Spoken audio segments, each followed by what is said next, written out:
వెంకటరెడ్డి గారు, అసలు బాల కార్మిక వ్యవస్థ ఇంత మంది పిల్లలని దాంట్లోకి నిలబెట్టడానికి మీరేం కారణాలు అనుకుంటారు? ముఖ్యంగా మేము గ్రామాల్లో తిరుగుతున్నప్పుడు కానీ పిల్లల కోసం పిల్లల చర్చ లేదు. ఫస్ట్ థింగ్, పిల్లల మీద చర్చ లేదు, ఇంకా పేద వర్గాల పిల్లల మీద అసలే చర్చ లేదు. అండ్ సమాజంలో పెద్దల గురించి చర్చలు జరిగినాయి. ఈవెన్ బాండెడ్ లేబర్ విషయం మాట్లాడినా కూడా అడల్ట్ బాండెడ్ లేబర్ గురించి చర్చ జరిగింది. ఉమెన్ గురించి కానీ ఆ చిన్న వేతనాల గురించి కానీ ఇవన్నీ చర్చలు ఉండే మేము ఎంటర్ అయినప్పుడు 90s. కానీ పిల్లల గురించి గ్రామంలో ఒక ఎగ్జాంపుల్ చెప్తాను. పిల్లలు ఎంతమంది పిల్లలు ఉన్నారని ఏ సర్పంచ్ ఇప్పుడు కూడా అడిగినా చెప్పారనుకోండి, సర్పంచ్ ఓటర్లు తెలుసు కానీ ఎంతమంది పిల్లలు ఉన్నారని తెలియదు. అదొక్కటి చాలు మనకు ఆ గ్రామంలో ఆ పిల్లల పరిస్థితి కానీ సమాజంలో పిల్లల చర్చ కానీ లేదు.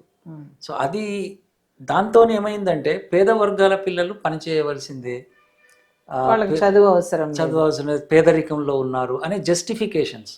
ఈవెన్ చాలా ఐడియాలజికల్గా ఉన్న వాళ్ళు కూడా, చాలా థియరిటికల్ చెప్పే వాళ్ళు కూడా అదే వాదనలో ఉండి పేదరికంలో ఉన్నారు కాబట్టి పిల్లల శ్రమ అవసరము అనే ఒక కుటుంబం నడపడానికి.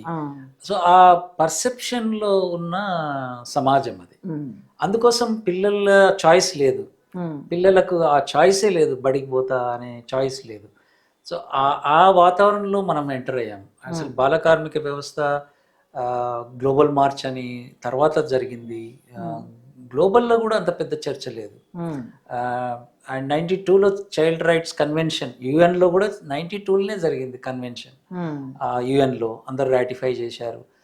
తర్వాత పాలసీస్లో కూడా ఎక్కడ కూడా ఇంకొకటి మన రాజ్యాంగంలో రాసుకున్నాయి కానీ చట్టాలలో తీసుకున్నాయి కానీ పిల్లల పనిని సమర్థించే చట్టాలు ఎక్కువ వచ్చినాయి.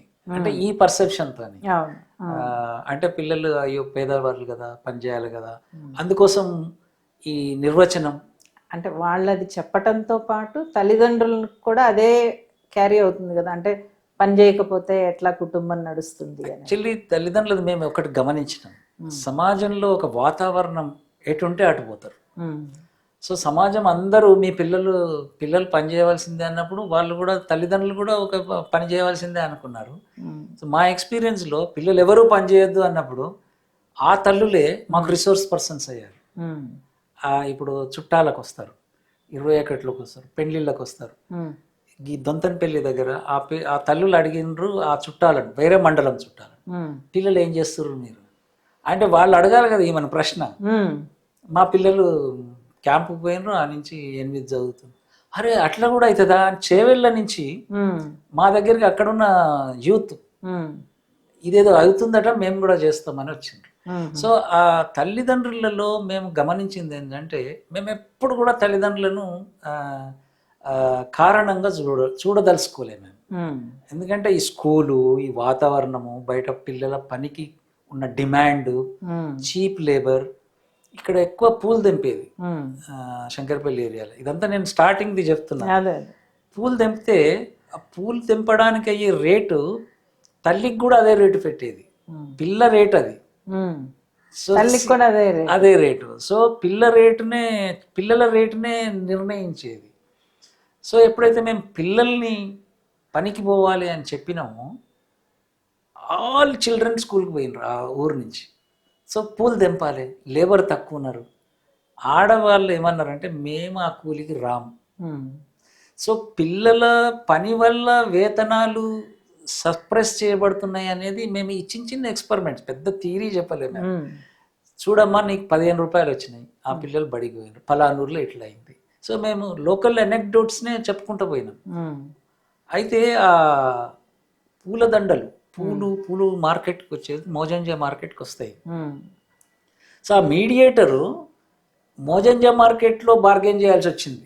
అయ్యా మా దగ్గర పిల్లలు దొరకలేరు, పెద్దలు ఉన్నారు, పెద్దలకు నేను రేట్ ఎక్కువ ఇవ్వాల్సి వస్తుంది, నా పూల దండలకు ఎక్కువ రేట్ చేయి. ఈ ప్రాసెస్ అంతా మాకు లోకల్ స్టోరీస్ చెప్పడంతో వీటిని మేము మళ్ళీ గ్రామాలలో, సో తల్లిదండ్రులకు ఒక ఆప్షన్ లేకుండా ఉండడం వల్ల వాళ్ళు ఆ తరతరాలుగా స్కూల్కి వెళ్ళలేదు. మొదటి తరం స్కూల్కి వెళ్ళడానికి ఎలా చేయాలి తెలియదు. అండ్ నేను ఇంతకుముందు చెప్పినట్టు మాకే స్కూల్కి పోతే చాలా ఇష్యూస్ ఉన్నాయి. ఒక మొదటి తరానికి చెందిన తల్లి స్కూల్కి వెళ్ళడం, స్కూల్లో నెగోషియేట్ చేయడం అది మేము చేసిన సహాయం. మాలాగా మా పిల్లలు ఉండొద్దు అంతే, ఒక్కటి లైన్తోని మేము మా ట్రైనింగ్స్ అన్ని పెట్టినాం దాని మీదనే. తల్లులు ఇట్లా అంటున్నారు, మనం ఏం చేద్దాం, సో మనం సహాయం చేద్దాం.